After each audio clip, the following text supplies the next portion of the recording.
Hello students, आपका फिर से स्वागत है आज के एक नए वीडियो में। और आज हम बात करने वाले हैं क्लास 12th में जो राजनीति विज्ञान आपके पास सब्जेक्ट है उसके अंतर्गत आपके पास दो बुक है। ठीक है, तो उसमें से जो आपके पास समकालीन विश्व राजनीति वाली जो बुक है उसका चैप्टर तीसरा जो है आपके समकालीन दक्षिण एशिया। तो आज हम क्या करेंगे, इस चैप्टर का अध्ययन करेंगे और समझेंगे कि इस चैप्टर में हमें क्या क्या चीज़ें देखनी है, क्या क्या हमें समझनी है, क्या पढ़ना है हमने इस चैप्टर में। ठीक है, इससे पहले आप लोगों ने दो चैप्टर पढ़े हैं। सबसे जो पहला चैप्टर था आपका वो था दो ध्रुवीयता का अंत, और सेकंड जो चैप्टर था वो था सत्ता के समकालीन केंद्र। तो इससे पहले जब आपने जो दो ध्रुवीयता का अंत वाला जो चैप्टर है उसमें आपने शीत युद्ध के बारे में पढ़ा है। आपने जो प्रथम विश्व युद्ध, द्वितीय विश्व युद्ध और उनके क्या क्या परिणाम रहे हैं, सब चीज़ों का अध्ययन कर लिया है। ठीक है, सेकंड जो चैप्टर है उसमें आप लोगों ने जो अंतर्राष्ट्रीय संगठन है जहाँ पे हमने यूरोपीय संघ के बारे में पढ़ा है, और सेकंड इसमें है कि आपने आसियान के बारे में। तो क्या है, कुछ अंतर्राष्ट्रीय जो संगठन है जो अंतर्राष्ट्रीय स्तर पर किसी एक उद्देश्य की पूर्ति के लिए बनाए जाते हैं। ठीक है, तो आपने उन चीज़ों का अध्ययन कर लिया है।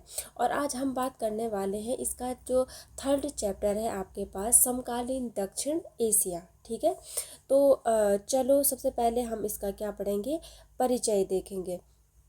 तो आइए अब हम शीत युद्ध के दौर में विश्व के एक बड़े फलक पर हुए बदलावों से नज़र हटाकर अपना ध्यान अपने क्षेत्र यानी दक्षिण एशिया की ओर मोड़े। ठीक है, इसमें क्या कह रहे हैं कि जो हमने अभी तक शीत युद्ध के बारे में पढ़ा है या उसमें क्या क्या बदलाव हुए हैं दुनिया में, इन चीज़ों से अब हमें नज़र को हटा देना है। और आज एक कदम इसमें हम और आगे बढ़ने वाले हैं जिसमें हमें अपने क्षेत्र यानी जो दक्षिण एशिया है उसकी ओर बढ़ना है, और दक्षिण एशिया का क्या करना है, हमें विस्तार पूर्वक अध्ययन करना है। 20वीं सदी के आखिरी सालों में जब भारत और पाकिस्तान ने खुद को परमाणु शक्ति संपन्न राष्ट्रों की बिरादरी में बिठा लिया, तो यह क्षेत्र अचानक पूरे विश्व की नज़र में महत्वपूर्ण हो उठा है। जब हम द्वितीय विश्व युद्ध के बाद, शीत युद्ध के बाद जब हम बात कर रहे थे कि पूरी जो संपूर्ण जो दुनिया है वो दो गुटों में बट गई थी। ठीक है, साम्यवादी गुट और पूंजीवादी गुट। पूंजीवादी गुट का जो नेतृत्व किया जा रहा था वो अमेरिका के द्वारा किया जा रहा था, और अगर हम साम्यवादी गुट की बात करते हैं तो उसका जो नेतृत्व है वो कौन कर रहा था, सोवियत संघ कर रहा था, है ना। तो उसी बीच हमने देखा था कि जब जब सोवियत संघ का विघटन हो रहा था उनके बीच में क्या है, कुछ नवोदित राष्ट्र क्या हो रहे थे, उदय हो रहे थे, है ना। जब शीत युद्ध का जो दौर चल रहा था तो उसी बीच में क्या हो रहा था, कुछ नवोदित राष्ट्रों का उदय हो रहा था जिसमें। तो स्टूडेंट, हम बात कर रहे थे कि जब शीत युद्ध का दौर था तो उस टाइम क्या हो रहे थे, कुछ नवोदित राष्ट्र जैसे एशिया के, अफ्रीका के कुछ नवोदित राष्ट्र क्या हो रहे थे, स्वतंत्र हो रहे थे, है ना। तो उसी में क्या है, भारत भी था जो नया नया स्वतंत्र होने के लिए स्वतंत्र हुआ था। ठीक है, तो इसमें क्या कह रहे हैं कि जो भारत है, पाकिस्तान है, इन्होंने क्या किया है, जो परमाणु परीक्षण इनके द्वारा किया गया। अगर हम भारत की बात करते हैं तो भारत में जो प्रथम जो परमाणु परीक्षण हुआ था वो 1974 को हुआ था। तो और दूसरा जो परीक्षण हुआ था वो 1999 में हुआ था, है ना। तो अब क्या है, यहाँ पे भी परमाणु परीक्षण किए जा रहे थे, जिससे क्या हुआ, जो अन्य जो देश है उनकी नज़रों में ये देश आने लगे थे, क्योंकि ये अपने आप को परमाणु संपन्न बनाने की कोशिश कर रहे हैं, है ना। तो जो अन्य विश्व के जो देश हैं उनकी नज़र क्या है, इन जो नवोदित राष्ट्र हैं उन पर पड़ा है। स्पष्ट ही विश्व का ध्यान इस इलाके में चल रहे कई तरह के संघर्षों पर गया है। ठीक है, अगर हम देख रहे हैं कि क्या है, जैसे इन्होंने परमाणु परीक्षण किए हैं तो राष्ट्रों ने क्या किया है, इनकी तरफ देखना शुरू किया है। लेकिन उन्होंने क्या किया है, यहाँ पे जो विवाद होते हैं, जो संघर्ष वहाँ पे चल रहे थे, इनकी तरफ भी क्या था, अन्य राष्ट्रों का ध्यान था। हमने देखा है कि जो राष्ट्र हैं इनके बीच में सीमा विवाद होते हैं, नदी जल को लेकर विवाद होते हैं, है ना, जातीय संघर्ष होते हैं। क्योंकि एक देश में अगर हम भारत की बात करते हैं, अगर हम भारत के परिप्रेक्ष्य में बात करते हैं, तो हम जानते हैं कि हमारा जो देश है वो विविधताओं से भरा हुआ है ना।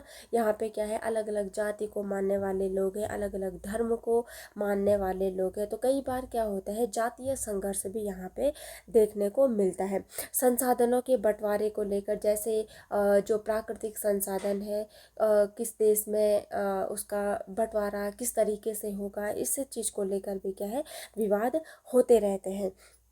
इन वजहों से दक्षिण एशिया का इलाका बड़ा संवेदनशील है और अनेक विशेषज्ञों का मानना है कि आज विश्व में यह क्षेत्र सुरक्षा के लिहाज से खतरे की आशंका वाला क्षेत्र है। ठीक है, विशेषज्ञ क्या कहते हैं कि जैसे यहाँ पे जो संघर्ष चल रहे हैं अलग अलग प्रकार के, तो उनको देखकर कहा जा सकता है कि ये जो क्षेत्र है ये सुरक्षा के लिहाज से, अगर हम सुरक्षा के रूप में अगर देखें तो यहाँ पे क्या है, खतरा है, खतरे की आशंका है।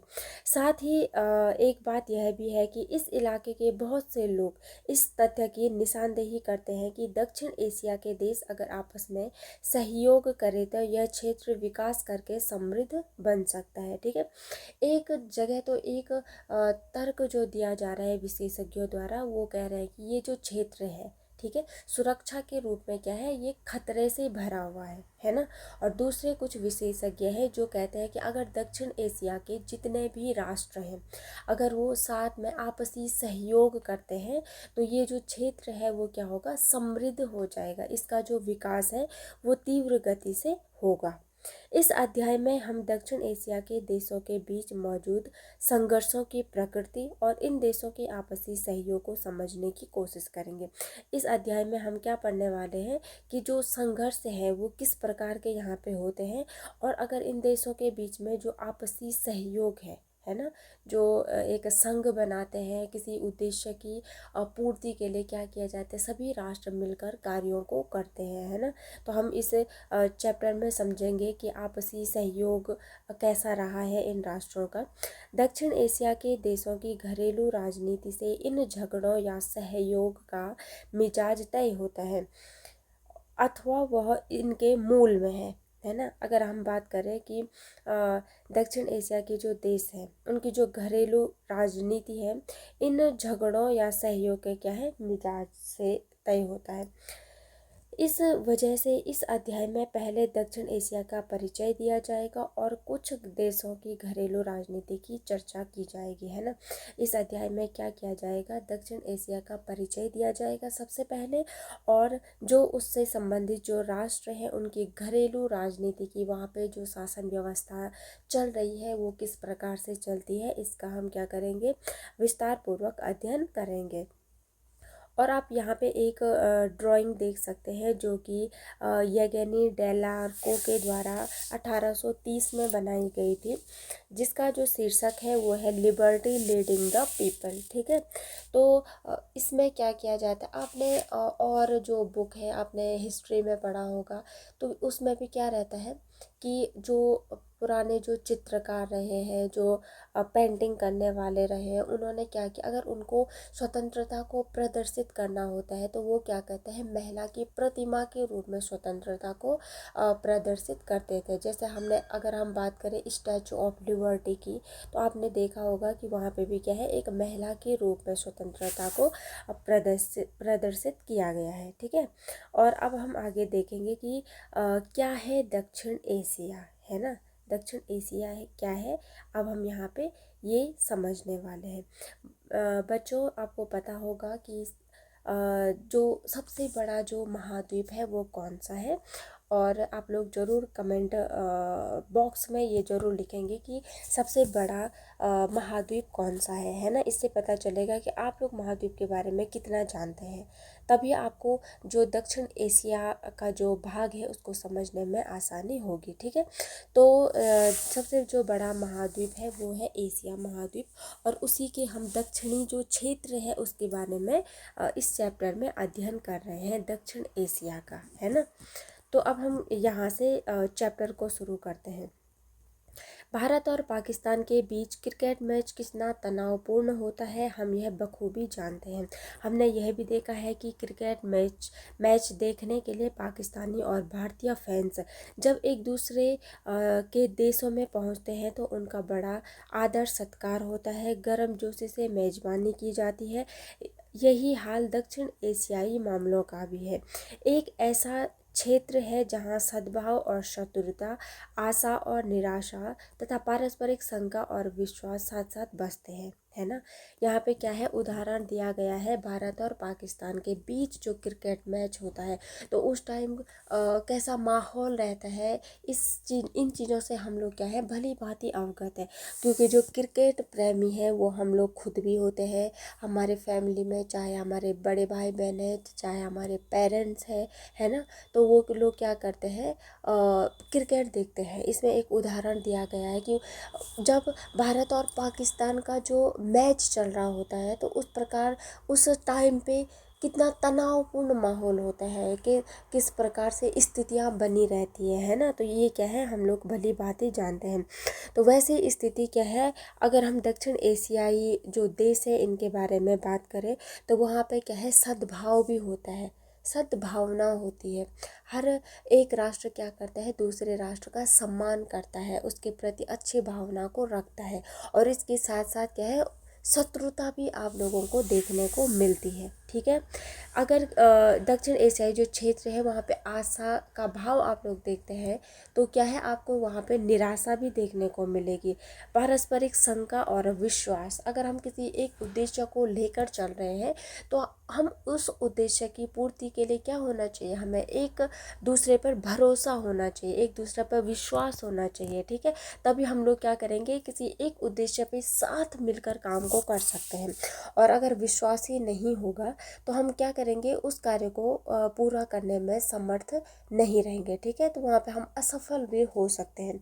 तो इसमें क्या कहा जा रहा है कि जो दक्षिण एशियाई जो देश है उसमें आप लोग विश्वास भी देखते हैं और क्या होते हैं, शंका, जो एक संदेह होता है, एक शक होता है, वो भी क्या है वहाँ पे पनपता रहता है, ठीक है। तो ये सारी चीज़ें क्या है साथ साथ चलती हैं। शुरुआत हम एक बुनियादी सवाल से करें कि दक्षिण एशिया है क्या। अमूमन बांग्लादेश, भूटान, भारत, मालदीव, नेपाल, पाकिस्तान और श्रीलंका को इंगित करने के लिए दक्षिण एशिया पद का व्यवहार किया जाता है, ठीक है। मतलब क्या है, बांग्लादेश, भूटान, भारत, मालदीव, नेपाल, पाकिस्तान और श्रीलंका, अगर हम इन किसी भी देश की इसमें से बात करते हैं तो उसके लिए हम क्या करते हैं, दक्षिण एशिया शब्द का प्रयोग करते हैं। इसका सामान्य से अर्थ आप लोग समझेंगे कि जो सामान्य से अर्थ क्या होगा, इसमें आप लोग देख सकते हैं कि भारत और उसके क्या है जो पड़ोसी देश है ना, भारत और उसके जो पड़ोसी देश है उनको हम क्या करेंगे, दक्षिण एशिया में सम्मिलित करते हैं, दक्षिण एशिया यूज करते हैं हम वहाँ पे उन देशों के लिए, ठीक है। जैसे अफ़गानिस्तान की बात हो रही है, पाकिस्तान की बात हो रही है, नेपाल की बात हो रही है, भूटान की बात हो रही है, भारत की बात हो रही है, श्रीलंका की बात हो रही है, मालदीव की बात हो रही है। तो ये इन सब को क्या संबोधित करने के लिए क्या है, दक्षिण एशिया शब्द का प्रयोग किया जाता है, ठीक है। अगर हम यहीं पर इसकी भौगोलिक स्थिति की बात करते हैं तो हम देखते हैं कि जो उत्तर में जो दक्षिण एशिया के जो उत्तर में है वो क्या है, आपके हिमालय पर्वत है। और अगर हम दक्षिण दिशा की बात करते हैं तो दक्षिण में आपका हिंद महासागर है। अगर हम बात करते हैं इसमें कि पूर्व दिशा में क्या है, तो पूर्व दिशा में आपके है, तो पूर्व की जो दिशा है उसमें आप लोग देखते हैं कि बंगाल की खाड़ी है। और अगर हम पश्चिम दिशा की बात करते हैं तो वहाँ पे क्या है, आपका अरब सागर है ना। तो ये क्या है, उसकी भौगोलिक स्थिति है जिसको हम चैप्टर में क्या करेंगे, अच्छे तरह से समझेंगे। सबसे पहले आप ये समझ लो कि कौन कौन से देश हैं जिन्हें हम दक्षिण एशिया के देश कह रहे हैं, ठीक है। इसमें है बांग्लादेश, भूटान, भारत, मालदीव, नेपाल, पाकिस्तान, श्रीलंका, है ना। ये क्या है, दक्षिण एशिया के राष्ट्र हैं। तो जैसे हमने इसमें बात की है कि उत्तर की विशाल हिमालय पर्वत श्रृंखला, दक्षिण का हिंद महासागर, पश्चिम का अरब सागर और पूर्व में मौजूद बंगाल की खाड़ी, ये क्या है, प्राकृतिक क्षेत्र उसका एक बनाती है। यह भौगोलिक विशिष्टता ही इस महाद्वीपीय क्षेत्र की भाषाई, सामाजिक और सांस्कृतिक अनूठेपन के लिए जिम्मेदार होता है। इस क्षेत्र की चर्चा में जब तक अफगानिस्तान और म्यांमार को भी शामिल किया जाता है, ठीक है। इसमें क्या है, अफगानिस्तान और म्यांमार को भी शामिल किया जाता है। चीन इस क्षेत्र का प्रमुख देश है, लेकिन चीन को दक्षिण एशिया का अंग नहीं माना जाता है, ठीक है। चीन क्या है, हमारा पड़ोसी देश है और ये क्षेत्र एक प्रमुख देश का है ना, चीन की अगर हम बात करें। लेकिन क्या है, दक्षिण एशिया का अंग नहीं है चीन। इस अध्याय में हम दक्षिण एशिया पद का इस्तेमाल उपयुक्त 7 देशों के लिए करेंगे। इस तरह परिभाषित दक्षिण एशिया हर अर्थ में विविधताओं से भरा पूरा इलाका है, फिर भी भू राजनीतिक धरातल पर यह एक क्षेत्र है। दक्षिण एशिया के विभिन्न देशों में एक सी राजनीतिक प्रणाली नहीं है। देखो, अगर हम बच्चों अगर हम बात करते हैं दक्षिण एशिया के, ठीक है, तो इसमें हमने 7 देशों के बारे में बात की है। लेकिन ऐसा नहीं है कि ये दक्षिण एशिया के देश है तो यहाँ पे जो राजनीतिक जो प्रणाली है, वहाँ की जो शासन व्यवस्था है, ज़रूरी नहीं है कि वो क्या है, एक जैसी हो, है ना। वहाँ पे क्या है, जो राजनीतिक प्रणाली है वो क्या है, प्रत्येक देश की क्या है, अलग अलग है। अनेक अनेक समस्याओं और सीमाओं के बावजूद भारत और श्रीलंका में ब्रिटेन से आज़ाद होने के बाद लोकतांत्रिक व्यवस्था सफलतापूर्वक कायम रही है। हम जानते हैं कि भारत और श्रीलंका क्या थे, ब्रिटेन के उपनिवेशवाद थे, है ना। तो क्या है, यहाँ पे कह रहा है कि भारत और श्रीलंका जब आज़ाद हुए थे तो वहाँ पे क्या किया गया है, लोकतांत्रिक व्यवस्था को सफलतापूर्वक स्थापित किया गया है, ठीक है। तो भारत और श्रीलंका में जो शासन व्यवस्था जो चल रही थी वो लोकतांत्रिक सरकार के द्वारा चलाई जा रही थी, है ना। और भारत में लोकतंत्र के विकास की अगर हम बात करते हैं तो हमने जो पिछले चैप्टर है उसमें भली भांति समझा है कि लोकतंत्र का विकास भारत में किस प्रकार से हुआ है। भारत के लोकतंत्र की बहुत सारी सीमाओं की तरफ इंगित किया जा सकता है, लेकिन हमें याद रखना चाहिए कि एक राष्ट्र के रूप में भारत क्या है, हमेशा एक लोकतांत्रिक देश रहा है। क्योंकि यहाँ पे क्या है कि जनता जो है वो अपने प्रतिनिधि को चुनती है और वो प्रतिनिधि क्या करता है, शासन व्यवस्था का संचालन करता है। तो भारत में क्या है, लोकतांत्रिक सरकार हमेशा रही है। यही बात श्रीलंका पर भी लागू होती है। श्रीलंका में भी क्या है, लोकतांत्रिक शासन व्यवस्था रही है। पाकिस्तान और बांग्लादेश में लोकतांत्रिक और सैनिक दोनों तरह के नेताओं का शासन रहा है, ठीक है।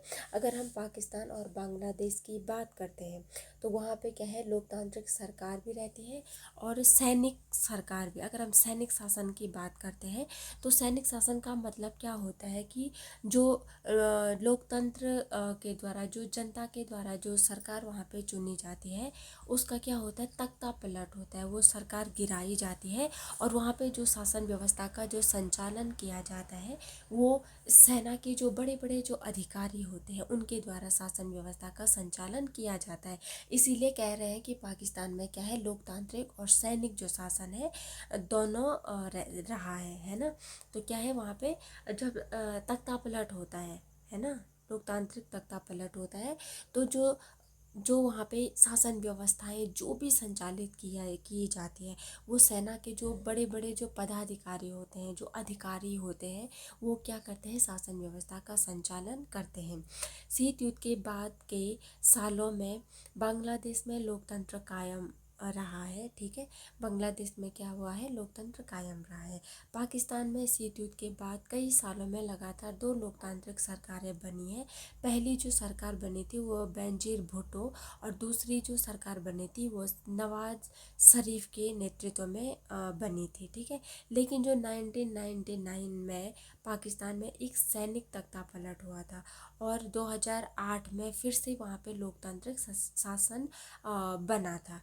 2006 तक नेपाल में संवैधानिक राजतंत्र था और इस बात का खतरा बराबर बना हुआ था कि राजा अपने हाथ में कार्यपालिका की सारी शक्तियां ले लेगा, है ना। अगर हम 2006 की बात करते हैं तो नेपाल में क्या था, 2006 तक संवैधानिक राजतंत्र था। और अब हम बात करेंगे संवैधानिक राजतंत्र की क्या होती है। देखो, संवैधानिक जो राजतंत्र व्यवस्था होती है, वहाँ पे क्या होता है, जो सर्वोच्च होता है वो तो राजा होता है वहाँ पे सर्वोच्च, ठीक है। लेकिन जो उसकी शक्तियाँ होती है वो संविधान या कानून के द्वारा सीमित रखी जाती है। इसका मतलब क्या है कि अगर कोई भी निर्णय लेना है, कोई भी नियम बनाना है, तो ऐसा नहीं है कि अगर वहाँ पे हम राजतंत्र की बात कर रहे हैं, संवैधानिक राजतंत्र की, तो राजा अपने मनमाने ढंग से वहाँ पे निर्णय बनाएगा, अपने नए कानून लागू करेगा, ऐसा नहीं होगा, ठीक है। जो भी कार्य किए जाएंगे वहाँ पे जो प्रधानमंत्री होगा उसके द्वारा निर्णय लिया जाता है, तब वहाँ पे कोई भी कानून पारित होता है, ठीक है। तो संवैधानिक राजतंत्र में क्या होता है कि जो सर्वोच्च जो शासक होता है वो क्या है, राजा होता है।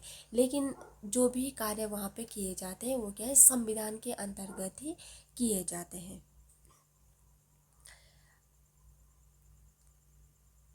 2008 में राजतंत्र को ख़त्म किया गया और नेपाल एक लोकतांत्रिक गणराज्य के रूप में उभरा, है ना। 2006 तक वहाँ पे क्या था, संवैधानिक राजतंत्र था, और 2008 में राजतंत्र को ख़त्म करके वहाँ पे क्या किया गया है, लोकतांत्रिक शासन व्यवस्था को स्थापित किया गया है। बांग्लादेश और नेपाल के अनुभवों के आधार पर हम कह सकते हैं कि पूरे दक्षिण एशिया में स्वतंत्र लोकतंत्र एक क्या है, स्वीकृत मूल्य बन चला है। अब क्या है, अगर हम बांग्लादेश की बात करें, अगर हम नेपाल की बात करें, तो लोग क्या कर रहे हैं, जो लोकतंत्र है उसको क्या कर रहे हैं, स्वीकार कर रहे हैं। दक्षिण एशिया के दो सबसे छोटे देशों में भी ऐसे ही बदलाव की बयार बह रही है। भूटान 2008 में संवैधानिक राजतंत्र बन गया। राजा के नेतृत्व में यह बहुदलीय लोकतंत्र के रूप में उभरा है, ठीक है। भूटान में क्या है, 2008 में संवैधानिक राजतंत्र स्थापित किया गया था। राजा के नेतृत्व में यह क्या है, बहुदलीय लोकतंत्र के रूप में उभरा था। वहाँ पे एक दल ना होकर क्या है, बहुदलीय व्यवस्था अपनाई गई थी। दूसरा द्वीपीय देश मालदीव 1968 तक सल्तनत हुआ करता था। 1968 में यह एक गणतंत्र बना। यहाँ शासन की अध्यक्षात्मक प्रणाली अपनाई गई थी, ठीक है। अगर अब हम बात करते हैं मालदीव की, इससे पहले हमने भूटान की बात की है और अब हम बात कर रहे हैं मालदीव की, जहाँ पे 1968 तक क्या था, सल्तनत हुआ करता था। और 1968 में वहाँ पे क्या हुआ, अब वो गणतंत्र बना और शासन की जो अध्यक्षात्मक जो शासन प्रणाली है उसको वहाँ पे अपनाया गया था, ठीक है। तो आज की क्लास में इतना काफ़ी है बच्चों। इसके आगे क्या है, आप लोगों को जितना मैंने यहाँ पे समझाया है आपको वो ढंग से समझना है, और अपनी बुक को एक बार आप निकालेंगे और उस बुक में क्या है, इस चैप्टर को स्टार्टिंग से पढ़ेंगे, ठीक है। जहाँ से हमने चैप्टर स्टार्ट किया, खुद से रीड करना है आपको और समझना है कि ये जो चैप्टर है वो आपको क्या समझाना चाह रहा है ना। तो आपको जहाँ पे दिक्कत होती है आप अच्छे से वीडियो को देखेंगे, और इसके बाद जो चैप्टर की जो चर्चा होगी वो नेक्स्ट क्लास में आप लोगों की होंगी। इसीलिए आप क्या है, कंटिन्यू बने रहेंगे वीडियोज़ में।